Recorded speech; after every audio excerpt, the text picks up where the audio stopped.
What's going on, everybody? Welcome back. It's your boy Real Talk Live, aka the Ghetto Stephen A. And we back at it. Let's get into it. Andy Ruiz, Chris Arreola. Sorry, Chris Arreola in trouble. Andy Ruiz is a problem, ladies and gentlemen. And before, people was looking at the old Andy Ruiz, which upset Anthony Joshua, probably one of the, or if not the biggest upset of all time in boxing history. Nobody expected that to happen. But see, Anthony Joshua slept on Andy Ruiz. And although he was a bit round in the midsection, Andy Ruiz has some of the fastest hands, not only in boxing, but he may have the fastest hands in the heavyweight division. And now, ladies and gentlemen, you see the new and improved Andy Ruiz since he's been with five-time trainer, WBC trainer, Eddie Reynoso. He's in the best shape of his life. You know what I'm saying? So if Andy Ruiz's hands was fast, then when he was carrying around all that extra baggage, and I ain't talking about luggage, guess what?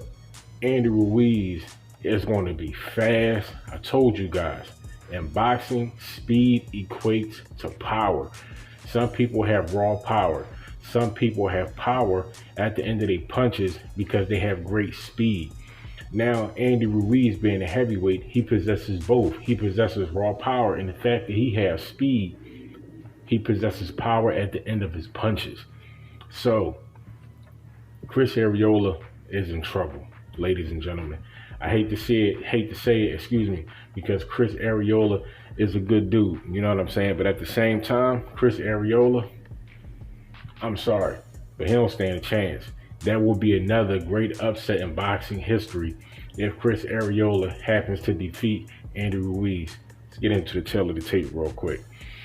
Chris Arreola, his record is 38-6-1, 33 knockouts. Height 6'3", reach 76 inches, rounds 222. Now, how much tread left on Chris Arreola's tires? You know what I'm saying? He has a lot of rounds in the game of boxing. You dig what I'm saying? How much does he have left in the tank? Over the past couple of years, he did transform his body, getting into better shape, lost some extra weight. You know what I mean? So Chris Arreola probably is in better shape nowadays, but at the same time, as I said, how much tread does he have left on those tires? You know what I'm saying? And on top of that, with Andy Ruiz also being in the best shape of his life, it's going to be a good fight. Now, Chris Arreola's last fight was with Adam Kownacki. You know what I'm saying? The Polish slugger, which resulted in a loss. Now, and I believe, if I'm not mistaken, Adam Kownacki, that was like the most punches thrown in a fight by a heavyweight. You know what I'm saying? He's another big guy, fast hands, throws a lot of punches. You know what I'm saying? Now, Adam Kownacki and Andy Ruiz, now that would have been a good fight. You know what I'm saying? And to be honest with you, I would have to honestly say that might have been a 50-50 fight. You know what I mean? Because Adam Kownacki, I mean, he is nice for a heavyweight. Very fast hands, you know what I'm saying? Very accurate puncher, you know what I'm saying? Very busy puncher. That probably would have been a better fight, more dangerous fight for Andy Ruiz. But this is boxing, so we know that's why it ain't happening. But guess what? And Andy Ruiz record stands at 33-2-0, 22 knockouts. His height is 6'2", reach 74, rounds 163. Now, Andy Ruiz has some tread left on his tires. I said this before in a previous video. I believe it was the Andy Ruiz and Deontay Wilder possibility of them clashing sometime in the future. Andy Ruiz, I believe he will be champion again in the heavyweight division. You know what I'm saying? Especially now he's with Eddie Reynoso, in the best shape of his life. You know what I'm saying? It seems like mentally Eddie Reynoso in camp has him mentally where he needs to be.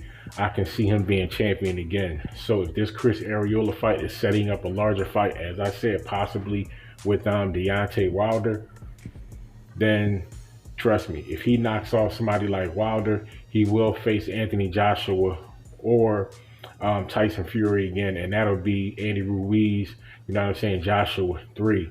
And that will be a huge, huge fight. And I believe Andy Ruiz will knock Anthony Joshua out in that fight. But back to it.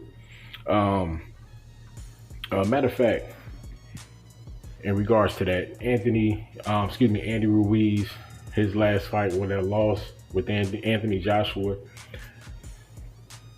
Let's talk about that real quick. I don't think that his mind was right. Like I said, he let the quick, you know what I mean, stardom get to his head, you know what I'm saying, went to his head too fast. The money, the cars, the luxuries, everything that's allotted to you once you become not only heavyweight champion, but once you pretty much blow up literally overnight. You know what I'm saying? And it's kind of like Deontay Wilder tried to, he applauded him, but at the same time, he kind of, you know what I mean, kind of warned him on the slide. And he kind of told him, if you guys remember that, after the fight, like, just like enjoy everything that comes with it. You know what I'm saying? Because it's a total rush. Like I said, all the stardom, probably having a handful of fans, to now the world knows who you are. People are giving you things. You're traveling. You know what I'm saying? Everything. I think it went to Andy Ruiz's head. You know what I mean? I think everything pretty much overwhelmed him. You know what I'm saying? But I believe the next time around that championship track, I believe he will be more focused and more dangerous once he steps inside the ring. So after he fights Chris Arreola, and I hope Chris Arreola makes it a tough fight, because he is a tough, savvy, veteran heavyweight. But I believe in that fight, Andy Ruiz is going to beat the hell out of him. You know what I'm saying? I think Andy Ruiz is going to stop Chris Arreola in another 6 rounds. If that fight goes the distance, I will be surprised. You know what I'm saying? But as I said, the conditioning of Andy Ruiz is far better than it has ever been in his boxing career. And in the past, Andy Ruiz was a big heavyweight. But as I said, he moves well to be a big guy, and his hands were extremely fast. And now that he has lost that extra weight, I'm telling you, he's faster, stronger, has more pop on his punches. And Andy Ruiz throws punches in bunches. He doesn't just throw 1, 2, 3 shots. No, Andy Ruiz loads up, and he's pretty accurate. You know what I'm saying? So if Andy Ruiz catches Chris Arreola and he hurts Chris Arreola, I'm telling you, he will finish Chris Arreola inside of 6 rounds. If not, knocking him out early within 1 to 3. I'm telling you, I believe it. I see it. I got a feeling that Andy Ruiz is going to make a statement of Chris Arreola in this fight to let people know I'm back. You know what I'm saying? And I'm coming for that belt. Anthony Joshua, Tyson Fury, whatever, however things may add up, I'm coming. And I truly believe that whoever they put in front of Andy Ruiz from here on out is going to have a problem. Because the fights that he fights now is putting him in a position for another championship run. Now, whoever ends up with the belts at the end of the day, I'm telling you, when they face Andy Ruiz, you better be ready. And Deontay Wilder, I said this before in a previous video, go back and check it out while you at it. Don't forget to like, comment, and subscribe. Talk Nation. If Deontay Wilder faces Andy Ruiz, Deontay Wilder can get knocked out, possibly stop. We already know the power that Deontay Wilder has. That is what keeps him in any fight. That is what allows him to stack up against any heavyweight opposition. I don't care if they have better skill set, whatever. The fact that Deontay Wilder has that one-punch knockout power puts him in any conversation, number 1, and puts him in any fight, number 2.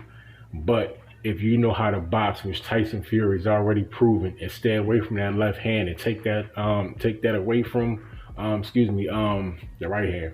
Take that away from Deontay Wilder, he's going to be in trouble. So as I said, if Deontay Wilder develops tools, because he does have a nice left hand and underrated uppercut. So if he adds a couple of more shots to his quote-unquote toolbox, he will be more explosive and more dangerous. But if he comes back and he's still relying on that one-hitter quitter, he might as well quit the game. because he will go no further in boxing. He won't be a champion again. You know what I mean? Because the champions at the higher level now at this point are extremely skilled. And not only do they possess power, but they're also great boxers. You know what I'm saying? Tyson Fury probably being the best of the lot. You know what I'm saying? But Anthony Joshua is nice. Andy Ruiz is nice. You know what I'm saying? Alexander Usyk is nice. You know what I'm saying? Parker is nice. So, I mean, the heavyweight division, man, you know what I'm saying, does have some talent. And now that Deontay Wilder has suffered that loss, you know what I mean, many have his quote-unquote mental state in question. Not saying he's crazy, but did that loss do something to him? You know what I mean? It's kind of similar like when Maidana beat Adrian Brody. You know what I'm saying? When he knocked him down, you know what I'm saying? Totally shook up Adrian Broner's career. You know what I'm saying? And he hasn't and wasn't the same after that. Could it be the same situation for Deontay Wilder? Can that loss from Tyson Fury has that done something to Deontay Wilder's mental? And in boxing, your mind is your greatest asset, not your left hook or your right hand or your left, whatever. No, your mind. Floyd Mayweather proved that. You know what I'm saying? To adjust and to beat any fighter is more than just a skill set. It's a chess game. And your mind is what gets you through those chess games.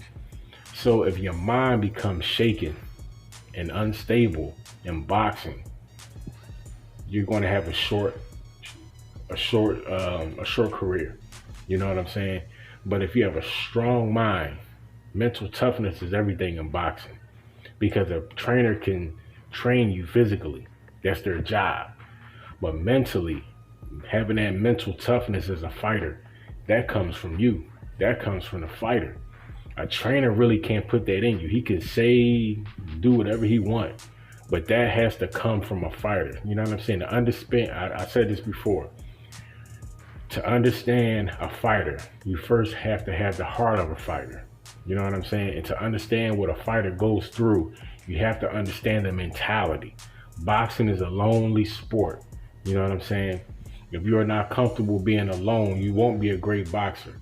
Because when you have to go away from your family, your home, whatever, your life for months at a time, you know what I'm saying?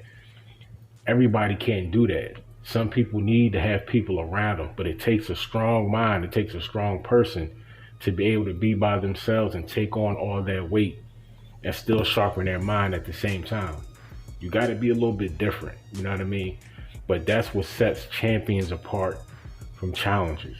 So Andy Ruiz, Chris Arreola is going to be a good fight, but I think it's going to be a quick fight for Chris Arreola. I believe he can get knocked out in under 3 rounds, and I believe that possibly Andy Ruiz at the most, he may stop Chris Arreola in under 6 rounds. You know what I'm saying? But fight fans, it's going to be a good fight. Stay tuned for the Benavidez and Ellis video. That's coming up next after this video. Probably may drop that tomorrow. But stay tuned, stay focused, stay blessed, stay motivated. Protect yourself at all times, guard up and mask up. Why? Because it's a war going on outside, ladies and gentlemen, and nobody is safe from. It's your boy, man. Don't forget to like, comment, and subscribe. Guard up and mask up. And I'm going to catch you guys on the next one, man. I see you next round. Peace. Talk Nation.